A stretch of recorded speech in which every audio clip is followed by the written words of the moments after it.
Thank you very, very much. And thank you for inviting me along here. I guess this contact sort of came out of a Dugstall seminar that happened a couple of years ago on the subject of tensor computation. And it happened suspiciously a couple of years ago. So it was the week before lockdown.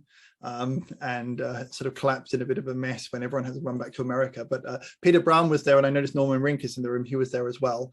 And Doug still very nicely gave us back another seminar that was going to be safely after the pandemic, and it's in March and looking a little bit dodgy right now as well. But anyway, let's go to the main subject here. So the game I'm in, what I'm interested in doing is basically simulation, and simulation of systems described by PDEs. So that's everything which is continuous, and in particular, lots and lots of physical systems, so fluids and structures. My personal interest is slightly biased towards geo applications, so whether the ocean, even mantle convection, but actually people use what we've generated for reasons that we'll come into for pretty much everything across the physical sciences, and occasionally things that are outside the physical sciences. So this is, of course, the work of somewhat of a cast of thousands, in particular, a bunch of people who work with me at Imperial, and Lawrence Mitchell currently at Durham, imminently of NVIDIA. And these are the people who spend a lot of their time contributing actual code to Firedrake itself. We'll talk maybe a bit later about the people who use Firedrake, which in particular includes a big group in Oxford Maths. So when you're solving a PDE, when you've got a system which is described by a partial differential equation, almost always you can't solve that analytically. And there was an era, maybe several decades ago, where the dominant mechanisms were asymptotic methods, where you would attempt to work out similarity solutions or similar of the differential equations and then apply them into a context. But really, these days, the dominant technology is numerical approximations to solutions. And so essentially what that means is we're going to turn a continuous system into a discrete system, usually an implicit discrete system somehow, and solve that, and that will somehow approximate the system that we are solving. So that was skimming over from orbit. Actually, what you do there is you compose together a whole load of mathematical processes. And I'll talk in just a second about what a lot of those are. And the combination of all of those processes makes the production of simulation code actually a mammoth undertaking. So if you look at the Met Office, they have literally tens of people whose full-time job is going from their equations to the code that runs. And that doesn't count all the people who deal with the data and tune the model and so on. That would take you into hundreds. There are other contexts like the UK Atomic Energy Agency, who are trying to do fusion, who are in a similar position. And so if you have big complicated systems of PDEs, then the costs are enormous. And that's a real blocker, because these things permeate all of physical sciences and engineering. And so if you are in or close to something fairly standard, well, maybe you can buy something off the shelf. But the nature of research and engineering means that actually users typically aren't. Users change the equations they solve. They are at the edge of what is possible in the current numerics. And so that makes the problem very formidable indeed. And actually the system is in the sort of the human system here is in danger of stagnation. We already see this, where the people who have actual physical problems tend to only have the resources to do the most simple sorts of numerics and computation.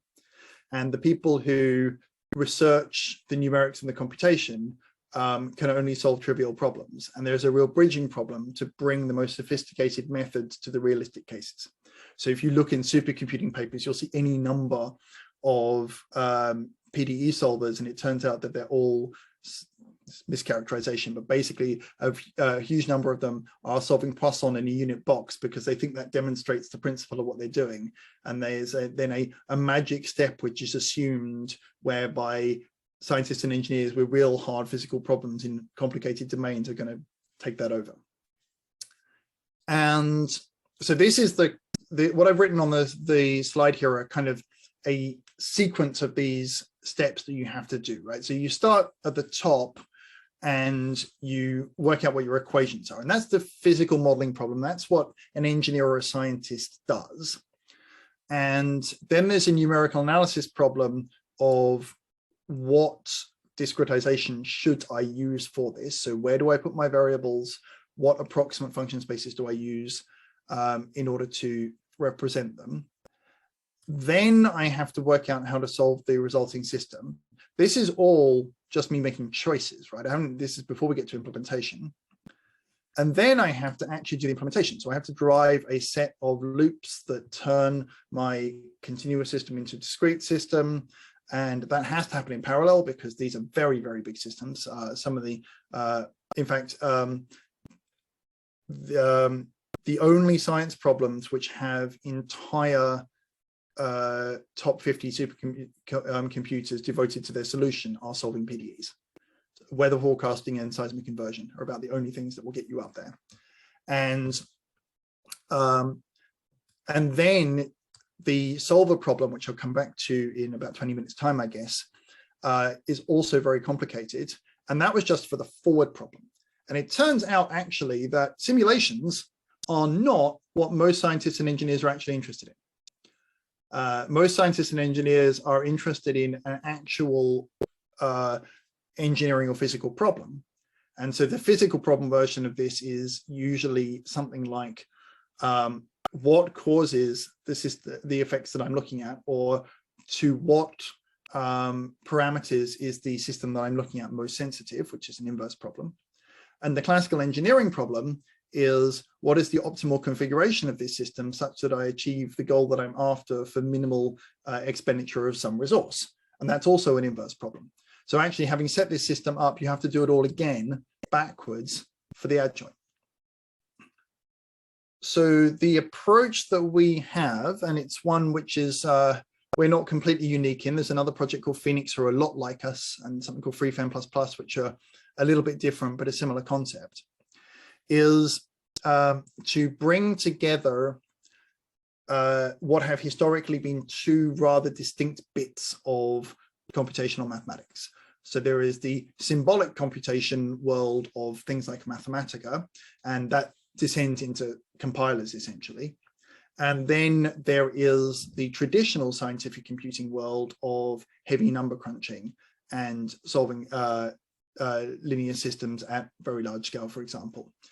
And so what we want to do is apply the Mathematica style technology to this step up here, especially this step, in order to generate the heavy number lifting numerical calculation that you're going to do the actual calculation.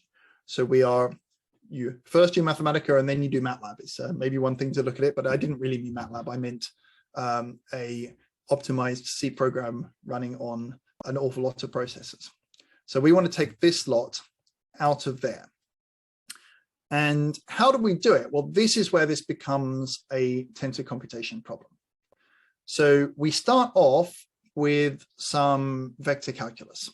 So this is the Burger's equation. The Burger's equation is a very simplified fluids equation. And I'm only putting it on here because it's nonlinear and it will enable me to show part of the tensor compositions that happen because of nonlinearity later on. But this is vector calculus. And in fact, if I were using, that's a viscosity in there, and if I were using a non-isotropic viscosity, I'd already have a rank 2 tensor in there as well. So essentially, I have a tensor calculus expression that describes the model that I'd like to solve, the physical system that I'd like to solve. The discretization approach that we use is called the finite element method. The reason that we use the finite element method is because it is, of all the discretization methods that are out there, the one that has the highest level mathematical expression, the mathematical abstraction, and that enables us to have the highest level languages, computer languages that can take over this problem. So in the finite element method, we actually solve our problems in integral form. So we multiply by a test function and integrate. I'm not going to try and explain all the finite element method here, but it's just relevant to know that actually the system that I use at each time step is an integral equation. That's going to be an important factor. And it's integral equation here, which I am solving for the next value of whatever my system state is. And you can see here the fact that there's two UNs multiplied together in there makes this a nonlinear system. And so where I go with that is this here is a complete Firedrake program that solves the Burgers equation in 20 lines, and would do so in parallel if you told it to. You could, I mean, except that my mesh is nowhere near big enough for it to be efficient, you can run that on a supercomputer. And so what we're doing all the way down here is we are writing symbols. We're writing symbolic algebra, but it's symbolic algebra which is also attached to data. So what happens is I have a language called the Unified Form Language, which was invented by the Phoenix project. The lead author is a guy called Martin Alnes. And that's symbolic language. And we subclass that and attach big vectors of coefficients to each of these things. And those are parallel distributed vectors. And so if you look here, what I've written down there is an ASCII-fied version of what I wrote on this slide. It's just that equation, right? So if I picked on, say, this term here, un plus 1 dot grad un plus 1 dot v, that is right there. And so essentially I've just written that down, and up here I made the other choices that I talked about earlier. I decided that I was going to have quadratic polynomials on each element of my mesh. It's a continuous discretization. I'm solving it on the unit square mesh. It doesn't have to be unit square mesh. We'll show that later. I choose some initial conditions, which are also at this point symbolic. And then I write a time stepping loop, and in here I say solve. And that's the point at which everything happens. So there's a just-in-time compilation process in here, which is going to turn a symbolic mathematical problem into a numerical calculation. And it's going to do it by essentially doing a bunch of tensor algebra and tensor calculus substitutions to get down the stack. So in order to understand what's going to go on there, we have to note that it's a nonlinear system, and it's a almost universal property across mathematics that we basically know how to solve linear systems. And every time we hit a nonlinear system, what we have to do is turn it into linear systems that we actually knew how to solve. And those mechanisms are typically morally some relative of Newton. So I'm carefully saying Newton-like because I don't actually mean just the classical Newton-Raphson method. But it is the case that what you do is you take your equation, you linearize it, and you solve for a linearized update and somehow update your state. You may not actually just subtract off that solution, but this is essentially what you're doing. And so that means that the first manipulation we need is the linearization of our system. And so this is the bit which is straight up Mathematica. And I realize this is a kind of computer science seminar here. So this slides are kind of probably teaching you to suck eggs because you probably know how symbolic algebra works anyway. But I'll go through these quite quickly. So we have that term that I picked out in the equations earlier, the nonlinear term in my equations. And that's represented by an expression tree, a directed acyclic graph. And one of the things you can do very straightforwardly to a directed acyclic graph, a DAG, is you can differentiate it. So I start at the bottom, I differentiate the terminal, and as I come back up, that's a linear operator, so nothing happens. Now I do the product rule for the dot product, and I take the inner product with this guy. I'm going to do a product rule again, but its derivative is zeros, so that's trivial. And so under the hood, my system can very easily work out that I needed this term here, which is the linearization of the original system, now in terms of another unknown variable, u tilde.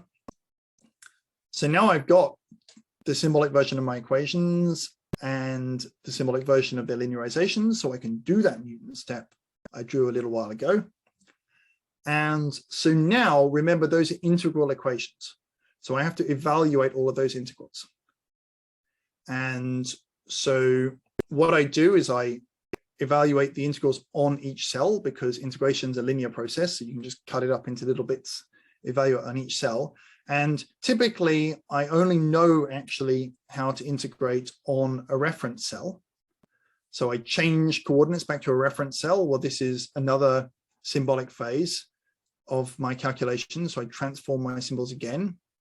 And then I actually want to do the integration, and you can symbolically integrate. It's not very fast, and it's also not very robust.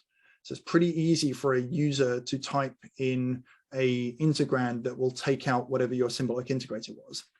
So actually the universal practice here is to use quadrature. We use a numerical approximation to the integral, and quadrature is simply the more general relative of the trapezoidal rule that way back in the distant past you will have learned when you first learned to integrate.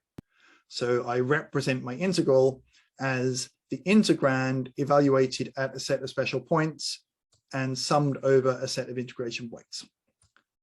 And this is just another substitution. So I substitute in the quadrature rule, and I've got down to here.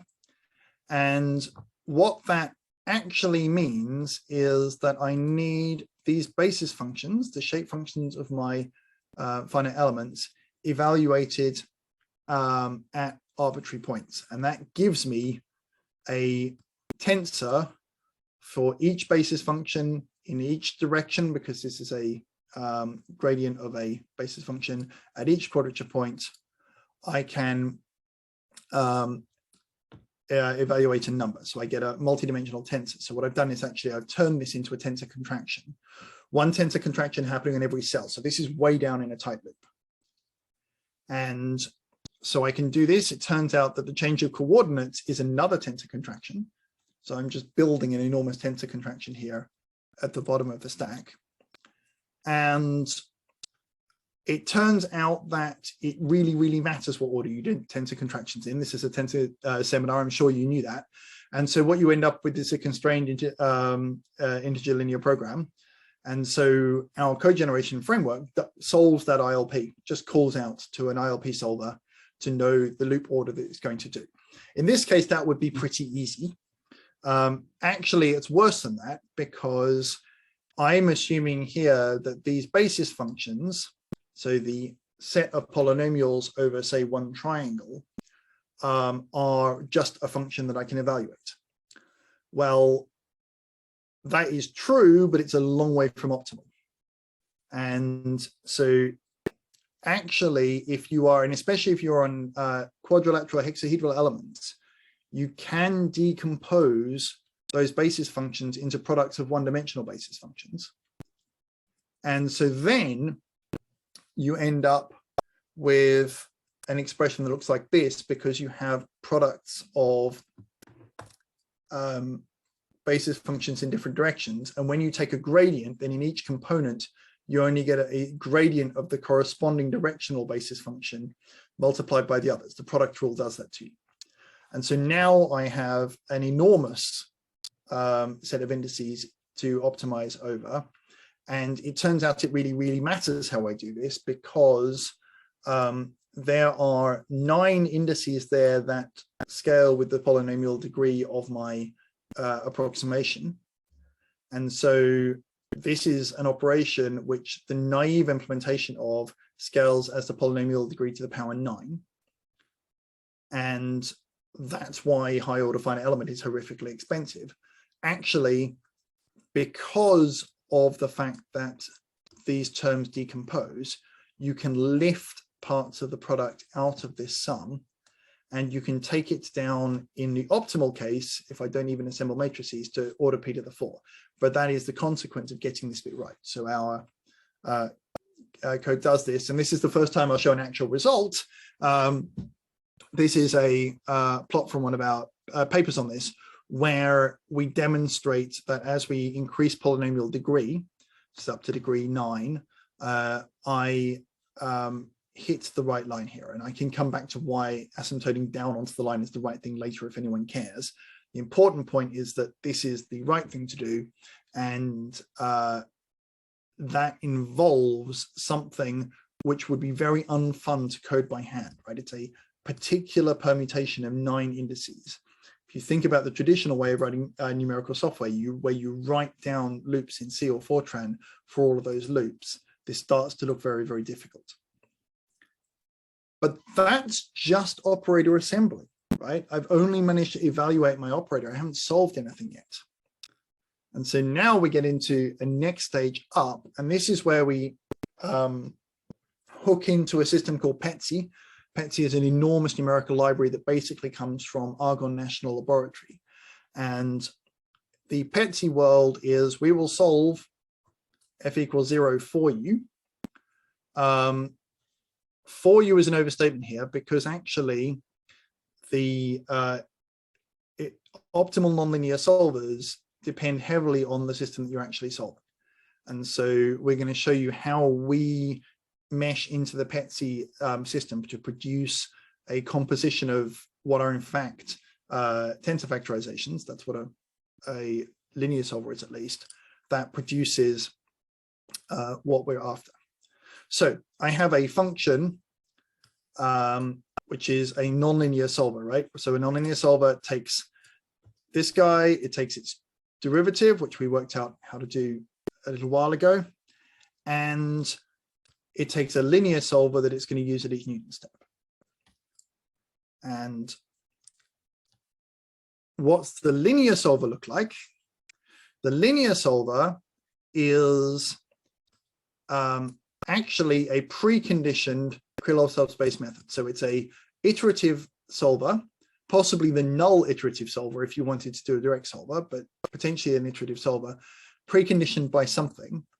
And a preconditioner is, if we want to think about this in kind of computer science rather than numerics terms, a preconditioner is an operator which takes one linear system and turns it into another linear system that we hope is easier to solve. And so a classical left preconditioner, so the left preconditioner where I multiply on the left by a matrix A, which is some sort of approximation to J inverse, is given by, so here's my preconditioner. It's a function, a matrix A and something that approximately inverts it. And I have to apply that to the left and the right. So what I've now built by applying the preconditioner is the composition of 2 linear systems. Of course, these linear systems themselves that I substituted in may also be preconditioned. So now I have a composable system which can be preconditioners of preconditioners of preconditioners all the way down. What does that do in reality? Well, let's get to a real example now. So this is where I'm solving a slightly more complicated set of fluid equations. So this is velocity and this is fluid depth, which if you are an industrial person, you can think of as the pressure in a compressible fluid. This set of equations actually comes from a simplification of what you do in the atmosphere. So this is work we've done with the UK Met Office, who are currently rebuilding the model that does the weather forecast. And we are informing those numerics. So that's why this funny term's in there. That's the Coriolis term that makes things go round. And so we have a finite element system, and the finite element system has variables for velocity and variables for depth or pressure. So you get a block system to solve. So that's the velocity coupling block, the pressure coupling block, and then the cross terms that couple velocity and pressure in your fluid system. And that system is horrible. That's a saddle point system. It's a very, very difficult system to solve. What you would like to do is eliminate this system down here onto D. This is what this does, so that the main thing I need to invert is this guy here, right? So what I've done is LU factorization, like you might have learned at even school or beginning undergraduate, but not on matrix entry, it's on whole matrix blocks. If I do that, it produces a smaller system, which is also an elliptic system that's a lot easier to solve, and I can hit it with an optimal multi-grid preconditioner. And so when I do that, I have another manipulation to do. I have another solve to do inside. That's actually a problematic solve because I actually need that A inverse. But in a normal discretization where each variable that I'm solving for in my mesh talks to its neighbors, A inverse is a dense operator on an enormous parallel system. So I could approximate A inverse by something sparse, or I could transform again my equation system into something where A inverse is dense. Where A inverse is really sparse. And the way I do that is I introduce more terms. I introduce explicit terms for the coupling between cells rather than having them directly couple. I've now got an even bigger system, but in this system, that top block has the property that its inverse is sparse. So now I can do this elimination for this new variable kt, and I can actually explicitly compute the inverse of this. Okay, that was all numerical analysis. How do I do it in code? Well, the same trick. We're a one-trick pony. We've only got one trick. I represent the symbolic form of that local operation. And because I now have the symbolic form, then essentially the same code generation pipeline that I showed you earlier will work to give you M. And then I can invert M locally, and this gives me the operator that I wanted. But from a user perspective, what I wrote down was high-level maths. In fact, we can even hide that from the user. So when we do this, so this is an example of this. This is a test case that is frequently used in the atmosphere for flow passing past a bump. And then that sets waves off everywhere and makes your problem difficult. What the user actually sees, this is the actual code, is here's my vector calculus again. And here are my instructions for how to compose together those preconditioners. So I've made a KSP on the outside, which is the null KSP, an iterative solve on the outside, which is the null iterative method. And what I do inside is that manipulation we just showed you. And inside that, I need to solve the reduced system, and I can precondition that with whatever I like. Here I'm using an algebraic multigrid method. You could put more preconditions inside there, and sometimes users do. Why did we do all this? Well, this is the experiment we ran. We ran it because this is a model for the solver the Met Office would like to do. And if you look at the exponents here on the runtimes, we took basically a 0 off the runtime. And we took out the 0 off the runtime because what we'd done was not approximate A inverse. So there is one outer iteration rather than 10. That's numerical analysis. From our perspective here, what we did was turned a horrifically complicated calculation into an expression of the maths, because underneath what we've got are libraries which do tensor manipulations. Okay, I'm coming up to, I've been very quick here. So I'm coming up to sort of the end of what I'm going to talk about here. But one of the other really nice things about having this meshing together of symbolics that generate the numerics is we present the symbolics in the public API, and then other people whose problem is more complicated even than I wanted to solve a partial differential equation can wrap that up in their systems. So I mentioned the adjoint. So if you have the forward system symbolically, you can derive what the backward system is. Patrick Farrell from your maths department has an automated system for something called deflated continuation. So what's deflated continuation? Well, if I have a nonlinear PDE, it can quite sensibly have more than one stable solution for the same configuration. There are some really famous examples of this where a flow past an airfoil, for example, can, for the same angle of attack, the same flow speed, the same viscosity, either be attached or detached from the wing. Both of those are stable states. It depends on the state the flow started from. And of course, that's a big problem in simulation, because if you are designing a system and simulating it that people are going to build, your solver will find one of these simulations states, and it won't tell you, oh, by the way, there's another state out there. And then you build the system, and the system does something completely different from what the simulation said, because the initial conditions or the configuration of the thing you built tends to make it fall into the other stable state rather than the one you looked at. So deflated continuation is a mechanism whereby once I found one solution to a PDE, I can perturb the equation so that that solution is no longer a solution, and then set the nonlinear solver loose again and find another one. And I can keep repeating that process. And what Patrick was able to do was say, well, because Firedrake gives me the automatic mechanism for solving the systems and the symbolic version, I can write a wrapper code around here that then keeps changing the symbolic version of the equations in response to the solutions it's found in order to find more solutions.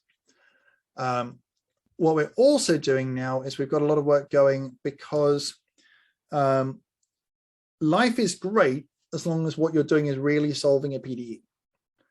And in numerical analysis, what we do is we really solve PDEs. And then what happens is physicists and engineers turn up, and they have some terms in their system they do have a good physical basis for, and they can write down a PDE for it, and some terms where they have no idea, or this enormous uncertainty in what the term looks like. And then you might want to learn that term, but not the whole system from data.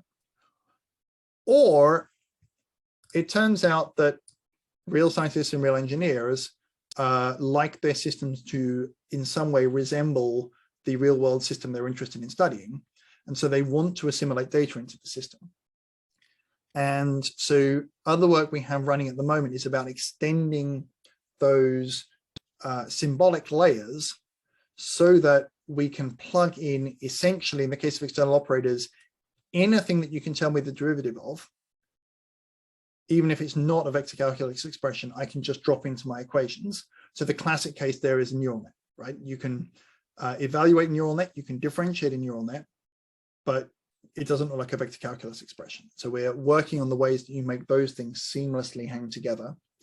And we're working on the symbolic operators that mean that point data interaction becomes symbolic, and that makes it much easier to do things like invert your system control parameters to match the external data, which is the fundamental problem of data assimilation, of working with real data. So I think this is a really cool idea, right? And I spent quite a while working on this. A lot of people work on it. We write papers about it. Of course, the reason that anyone should ever support us to do this is because it facilitates science. And it turns out that this is true. It facilitates a lot of science. So we don't know how many users we've got, because I do know what the GDPR is, and we don't have spyware installed in the Firedrake download. But sometimes the users come and ask us for help, or they contribute things back. So there's a bunch that we do know about. I've been talking a lot about the Met Office. Also, slightly bizarrely, the Finnish Met Office uses, not for atmosphere, but for ocean. A lot of other places around. Here I mentioned Oxford before. There's a glacier model that comes from Washington. There's the oil people. The whole Brazilian science sector is sort of underpinned by oil money. So they use this for that. And actually, so last year, the main cite this if you use Firedrake paper got cited 121 times. And we did a sample of that, and maybe 3/4 of those are people who are using Firedrake as opposed to people who are writing. And by the way, there's also this thing called Firedrake. And so that means that more than once a week, someone publishes a piece of science using this stuff. So there is some sort of evidence out there that we are facilitating quite a lot of science by essentially making the problem of how do you write your model go away. And then just before my final slide, I will shamelessly plug the fact that I have a book that came out last month. This is it's an undergraduate textbook. It's for teaching programming to undergraduates. It's actually also being used to teach master students in maths at Oxford. They lifted our course wholesale, which is nice of them. That's out there. And I will stop talking now. I will note that there's this thing in the UK called the Excalibur project, which is the UK exascale computing project. And they just gave us quite a lot of money. So we are likely to be hiring imminently. So if anyone is after a postdoc or knows people after a postdoc, and in particular, one of those postdocs is on rethinking and rewriting that vector calculus language. And so if anyone is after a programming languages postdoc, we are very interested in hiring.